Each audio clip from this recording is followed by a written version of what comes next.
Welcome to my channel Deep astro universe. आज आज मैं बात करूंगी मेष लग्न वालों के लिए फरवरी 2025 कैसा रहेगा। आपके लिए अगर शुरुआत करें तो आपके लग्न के स्वामी बनते हैं मंगल देव, जो आपके अष्टम भाव के भी मालिक हैं। किसी भी मंथली एनालिसिस को समझने के पहले आपको अपनी विंशोत्तरी महादशा अंतर प्रत्यंतर मालूम होना चाहिए, तब उसके बाद आपको ट्रांजिट समझ में आएगी किन ग्रहों के हैं, क्या रिजल्ट दे रहे हैं। अब जैसे जो लग्न के स्वामी वो अष्टम भाव के भी मालिक हैं। अब ये 21 जनवरी को मिथुन राशि में चले जाएंगे, जहाँ पे वो वक्री रहेंगे। तो फरवरी माह में ये कहीं न कहीं मिथुन राशि में रहेंगे और वक्री रहेंगे। फिर उसके बाद ये 24 फरवरी को मार्गी हो जाएँगे, ठीक है? तो क्योंकि ये लग्न के स्वामी हैं, तीसरे भाव में रहेंगे, तो ये आपको थोड़ा विल पावर, स्ट्रेंथ ज़्यादा देंगे। आत्म क्षमता की कुछ नया शुरू करें, कुछ प्रयास करें, कुछ बदलाव लाएँ अपने जीवन में, क्योंकि अष्टम भाव के मालिक हैं। कैसे बदलाव लाएँगे? जब अपने स्किल को डेवलप करेंगे, जो आपके अंदर क्षमताएँ हैं, जैसे आप कुछ सर्टिफ़िकेशन ले सकते हैं, कुछ नया सीख सकते हैं, लिखने-पढ़ने से जुड़ा हुआ। बहुत सारे लोग इंजीनियरिंग टेक्नोलॉजी में जो होते हैं, तो बहुत सारे स्किल्स सीखने की ज़रूरत होती है। तो आप एक्स्ट्रा टाइम, क्योंकि अष्टम भाव जो होता है ना, वो आप जब डबल ज़्यादा मेहनत करते हैं, एक्स्ट्रा टाइम रात तक जो काम करते हैं, कुछ अपने आप को कुछ सीखने के लिए, कुछ प्रयास करने के लिए, तो वो इसी से ही कॉम्बिनेशन बनता है, अष्टम भाव से, जहाँ पे आपको अपने समय से ज़्यादा अधिक समय देके किसी के लिए मेहनत करना पड़े। तो यहाँ पे पहले भाव के मालिक तीसरे भाव में रहेंगे, तो आप परिश्रम बहुत करोगे, कुछ नया शुरुआत करने के लिए, स्किल डेवलप करोगे, एक्स्ट्रा टाइम निकाल के अपने लिए पढ़ोगे। लेकिन यहाँ पर ध्यान रखिएगा कि आपको अपनी एनर्जी को सही डायरेक्शन में यूज़ करना है। सिब्लिंग्स के साथ फाइट मत करिएगा, सिब्लिंग्स के साथ लड़ाई मत करिएगा, पर ये समय आपके लिए बहुत ही अच्छा रहेगा अगर आप मेहनत कर रहे हैं। बहुत कुछ सक्सेस पा सकते हैं, कोई कॉम्पिटिशन है उसको क्लियर कर सकते हैं, कोई सर्टिफ़िकेशन के लिए जा सकते हैं, कोई कोर्स है, कोई आगे की हायर एजुकेशन उसके लिए जा सकते हैं, और कार्य क्षेत्र में अपने स्किल को डेवलप करके, अपनी मेहनत से कम्पीट करके बदलाव कर सकते हैं, इसके भी इंडिकेशन है। अब इस इंडिकेशन को थोड़ा-सा विस्तार पूर्वक इसलिए समझते हैं, क्योंकि जिस वक़्त ये मंगल देव आपके तीसरे भाव में रहेंगे, उसी वक़्त अगर हम ध्यान दें तो बृहस्पति देव दूसरे भाव में रहेंगे, और वो फिर 4 फरवरी से मार्गी हो जाएँगे। वक्री थे, फिर मार्गी हो जाएँगे। अब बृहस्पति देव आपके नवम और 12वें भाव के मालिक हैं, क्योंकि बृहस्पति देव ऐसे भावों के मालिक हैं जो कहीं न कहीं ट्रैवल बताता है। अब ये जब दूसरे भाव में जाएँगे तो आपका और मार्गी होंगे, तो कहीं न कहीं आप अपने प्रयासों से, हो सकता है कुछ हायर एजुकेशन के लिए या किसी अपने आप कुछ ऐसा कर सकते हैं जहाँ पे आपका व्यय भी है, आपकी जो भी आप कर रहे हैं अपने धन के लिए, अपने परिवार के एक्सपेंशन के लिए, वहाँ पे आपके अथॉरिटीज़, बॉसेस और फादर का भी सहयोग है आपको, और वहीं पे साथ में कुछ ट्रैवल्स और एक्सपेंडिचर्स भी हैं।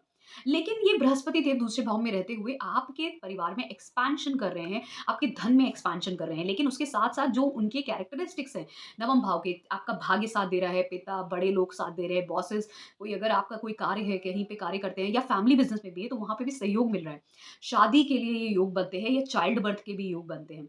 अगर आपकी बहुत सारी इच्छाएँ हैं, वो इच्छाएँ बृहस्पति देव पूरी कराएँगे। पर ध्यान रखिएगा, आपको खाने-पीने पे कंट्रोल रखना होगा। अल्टीमेटली ये 12वें भाव के मालिक हैं, तो कहीं न कहीं व्यय ज़रूर होगा। ट्रैवल में हो, ट्रैवल तो ज़रूर होंगे आपके, ट्रैवल ज़रूर होंगे और खर्चे भी होंगे। लेकिन खाने-पीने पे कंट्रोल रखना होगा, बाकी धन को बढ़ाने में, और साथ में आप जो भी कार्य कर रहे हैं, जिस तरह के भी, वहाँ पे बड़ों का सहयोग मिलना, इसके योग बनते हैं। इसी तरीके से अगर हम बात करें शुक्रदेव की, शुक्रदेव 28 जनवरी को ही मीन राशि में चले जाएँगे। मीन राशि में जाएँगे तो ये राहु देव के साथ युति करेंगे, जो 12वें भाव में होगा। अब शुक्रदेव आपके दूसरे और सप्तम भाव के मालिक हैं, मार्केश है ये, 12वें भाव में जाएँगे औ प्रबल मार्केश बन जाएँगे, स्ट्रॉन्ग राहु देव के साथ रहेंगे। अब खर्चे तो ये कराएँगे आपके कम्फर्ट्स के लिए, शादी का भी योग बनाते हैं, फ़ॉरेन जाने का भी योग बनाते हैं, किसका? स्पाउस के साथ जाना। लेकिन ध्यान रखिएगा, ये आपके लिए मार्केश हैं, प्रबल मार्केश हैं। राहु देव के साथ रहेंगे 12वें भाव में, उच्च के रहेंगे, धन के लिए, कम्फर्ट्स के लिए, और बाकी लग्ज़री के लिए अच्छा है। स्पाउस के साथ विदेश जाना उसके लिए अच्छा है, लेकिन किसी भी एक्स्ट्रा मैरिटल अफ़ेयर या किसी भी गलत कार्य में कुछ भी करना उसके लिए सही नहीं है। ठीक है? अगर आप कुछ ऐसा व्यापार करते हैं जो ऑनलाइन करना चाहते हैं, वो भी इस समय कर सकते हैं, और अगर आप अपने धन का इन्वेस्टमेंट करना चाहते हैं, foreign currency, crypto currency, multinational companies में, तो वो भी कर सकते हैं, इस समय में योग दिखता है। ख़ासकर ट्रैवल के योग सबसे ज़्यादा दिखते हैं। फिर वहीं पे शनिदेव की बात करते हैं, क्योंकि मैंने राहु देव की 12वें भाव की बात की, शुक्रदेव के साथ, केतु देव छठे भाव में हैं।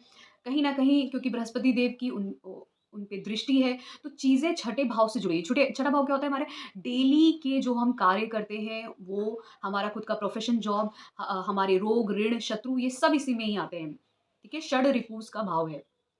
तो केतु देव है वो कहीं न कहीं आपको उन सब चीज़ों से डिटैच करते हैं। आपने देखा होगा कि आपके अंकल्स और जो आपकी एक्सिस्टिंग फैमिली है, जो आपके अंकल्स की फैमिली है, उनसे भी आप थोड़े-से डिटैच हुए होंगे। कुछ लोग मैटरनल से ज़्यादा हो सकता है डिटैच हुए या उनके साथ कोई इंटरैक्शन ना हो रहा हो, तो अंकल्स के साथ, उनकी फैमिली के साथ इंटरैक्शन थोड़ा-सा कम होगा। क्योंकि बृहस्पति देव दृष्टि दे रहे हैं, फिर भी वो चीज़ें आपके लिए सही होंगी, लेकिन क्योंकि केतु देव का प्रभाव प्रबल है, इसलिए वहाँ पर आपको अगर आप कोई कॉम्पिटिशन के लिए प्रयास कर रहे हैं, तो आपको ज़्यादा मेहनत करनी पड़ेगी, ठीक है? अगर आप कोई लोन, कोर्ट केस में फँसे हैं, तो वहाँ पे आपको ज़्यादा प्रयास करना पड़ेगा।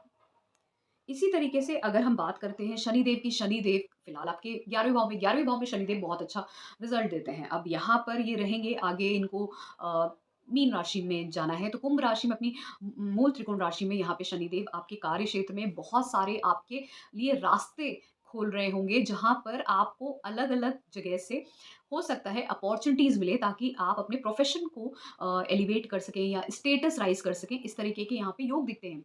अब क्योंकि ये 11वें भाव में, तो 11वें भाव में शनिदेव फल तो उनका शनैः-शनैः करके ही मिलता है, लेकिन ध्यान देने वाली बात ये है कि वो अपने 10th भाव से दूसरे भाव में, तो उसका सस्टेनेंस वो ज़रूर करेंगे। फिर जो 11वें भाव की जो चीज़ें हैं, उसके लिए वो आपको मार्च के बाद और भी रिज़ल्ट देंगे, क्योंकि किसी भी भाव में होते हैं तो वहाँ पे शनैः-शनैः रिज़ल्ट देते हैं, लेकिन उससे पहले का अगर उनका भाव है, उसका रिज़ल्ट वो ज़रूर देंगे। तो कार्य क्षेत्र में ज़रूर बढ़ा, आपको सैलरी इंक्रीज़ हो गई हो या वर्कलोड बढ़ गया हो या आपकी जॉब लग गई हो। लेकिन अगर आप चाह रहे थे, सपोज़ आपकी जॉब लग गई होगी इस समय शनिदेव 11वें भाव में, लेकिन आप चाह रहे हैं अब सैलरी भी इंक्रीज़ हो जाए, आपको और अपॉर्च्युनिटीज़ मिलें। तो जब ये 11वें भाव को छोड़ने लगेंगे और 12वें भाव में जाएँगे, तब आपको उसके रिज़ल्ट मिलेंगे, फ़ॉरेन से अपॉर्च्युनिटीज़ मिलना स्टार्ट हो जाएँगी। तो ये समय बहुत अच्छा है। इसी तरीके से बुधदेव की बात करें, बुधदेव 24 जनवरी को मकर राशि में चले जाएँगे, जहाँ पे सूर्यदेव भी रहेंगे, तो ये 10th भाव में होंगे, बुध आदित्य योग बनेगा। सूर्यदेव दिग्बली होते हैं 10th भाव में। अब क्योंकि सूर्यदेव पंचम भाव के मालिक हैं, तो ये समय आपके लिए मान, पद, प्रतिष्ठा, फ़ेम मिलने का है। बच्चों के लिए बहुत अच्छा है, चाइल्ड बर्थ के लिए बहुत अच्छा है, क्योंकि बुधदेव आपके तीसरे और छठे भाव के मालिक हैं, तो आप कोई कॉम्पिटिशन से अपने स्किल्स को डेवलप करके कोई आप पद प्राप्त कर सकते हैं, ठीक है?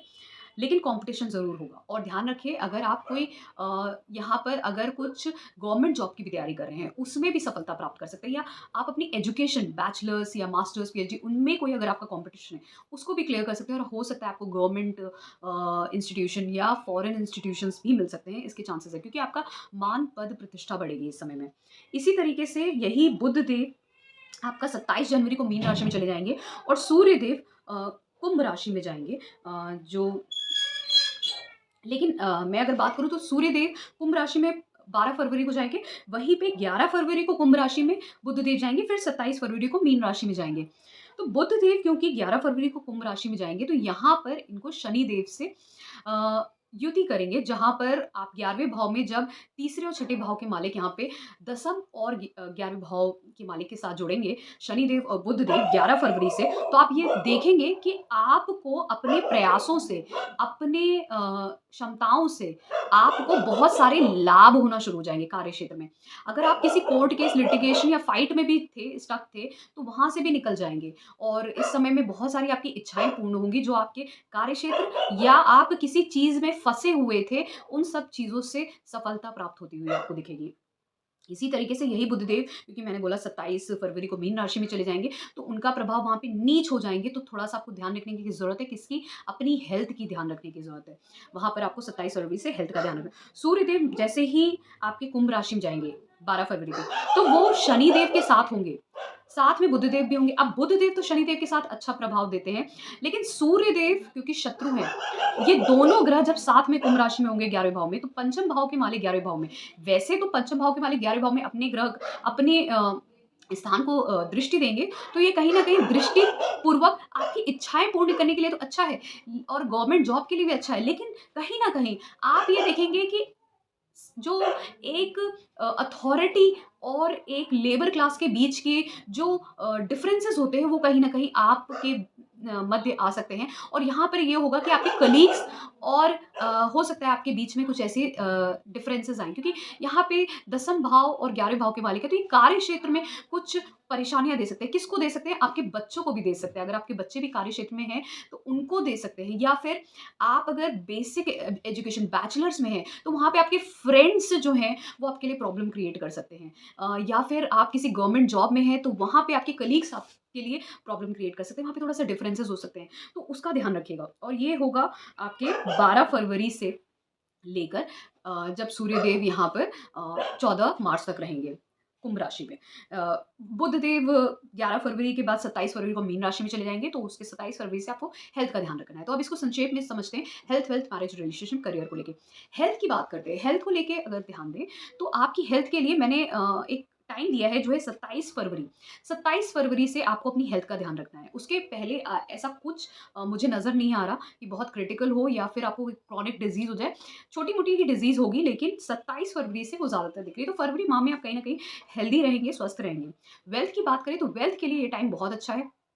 ओवरऑल सक्सेस देखने को मिल रही है, क्योंकि दूसरे भाव में बृहस्पति देव है, एक्सपेंशन करते हैं, फैमिली का एक्सपेंशन करते हैं, वेल्थ का एक्सपेंशन करेंगे। कैसे करेंगे? क्योंकि ये आपके अष्टम भाव को देख रहे हैं, छठे और दसम भाव को कार्य क्षेत्र से, या कुछ आपने इन्वेस्टमेंट किया हो एफडी, म्यूचुअल फंड, इंश्योरेंस करवा के, या फिर आप कोई प्रॉपर्टी बाय कर सकते हैं, लोन पे, रेंट पे, कैसे भी, लेकिन आपके कहीं न कहीं धन को बढ़ाएँगे और कहीं न कहीं ये साथ में परिवार को बढ़ाते हैं। अष्टम भाव जो है, वो आपके स्पाउस का परिवार है, तो वहाँ पर भी अच्छा माहौल होगा, कुछ ना कुछ एक्सपेंशन होगा। आपके परिवार में भी हो सकता है, बहुत अच्छी चीज़ें हो सकती हैं, इसके संकेत दिखते हैं। इसी तरीके से ये वेल्थ की बात हो गई, अब बात करते हैं मैरिज और रिलेशनशिप की। मैरिज और रिलेशनशिप की बात करें तो मैरिज के लिए ये समय, क्योंकि आपके जो सप्तम भाव के मालिक हैं वो शुक्रदेव बनते हैं, वो दूसरे भाव के भी मालिक हैं।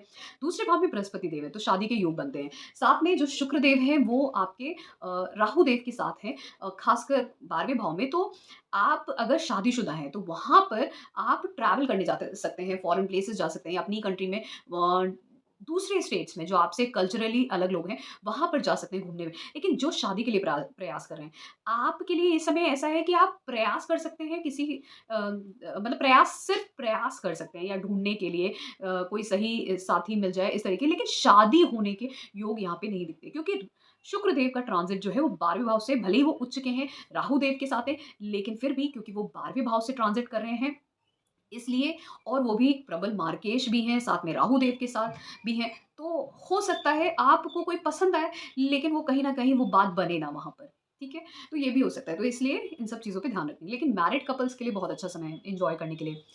लव रिलेशनशिप की बात करें तो जो लोग लव रिलेशनशिप में हैं, उनके लिए भी बहुत अच्छा समय है। अब करियर की बात करते हैं। ये पूरा टाइम जो है, ये पूरा माह जो है, ये आपके करियर के लिए, प्रोफ़ेशन के लिए। अब क्या है, एक्सपेंशन हो रहा है। आप किसी करियर में हैं, तो वहाँ पे एक्सपेंशन होगा, आपको और अपॉर्च्युनिटीज़ मिलेंगी। अगर आप नहीं हैं, किसी भी करियर में नहीं हैं, आप चाह रहे हैं, प्रयास कर रहे हैं, बदलाव ला रहे हैं, तो आपको बहुत सारी अपॉर्च्युनिटीज़ मिलेंगी इस समय में, कि आप हो सकता है आपको एक से ज़्यादा अपॉर्च्युनिटीज़ मिले, जहाँ पर आपको चांसेस हो कि आप दूसरे स्टेट या दूसरी कंट्री भी जा सकें। तो इस तरीके के संकेत दिख रहे हैं सभी मेष लग्न राशि वालों के लिए। तो ये था मेरा एनालिसिस। अगर आपको पसंद आया है, so please do subscribe to my channel, बी पैस्ट यूनिवर्स।